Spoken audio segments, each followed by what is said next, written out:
UNgqongqoshe wamaphoyisa uMnumzane uBheki-Cele kanye noKhomishina wamaphoyisa KwaZulu-Natal uNhlanhla Mkhwanazi bavakashele emzini wakwaMazibuko lapho khona beyobhonga emswaneni ngemva kokudlula emhlabeni kwephoyisa ebeliyingxenye yethimu iNational Intervention Unit eyaziwa nge-NIU.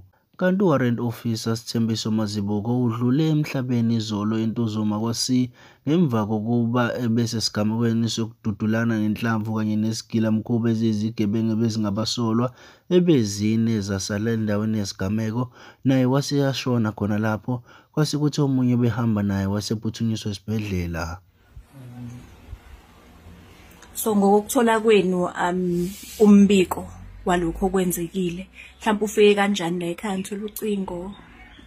Manje sikwazi ukuthi asitholanga ucingo, kufike yona abombutho besa direct bazositshela besingazi siyamangala ukuthi siflyer obviously ngisista noma kuma social media ezinzida oyinathi ubashathathe njengelanga la ibhekene nawe sothola abantu sifika ngithathe sibonile le ndawo kanjani kodwa ukuthi-ke bafike ngehlonipho ukuthi balandele ama-protocols akhona ngenhlanhla nathi akekho esithole kuma-social media ukuthi yangona silungile ngoba uma usuthola kanjani kuyakulimaza bakwenza ngenhlonipho. Mhlawumbe mina ngingamchaza nje mayelana nawo umsebenzi wesiphoyisa.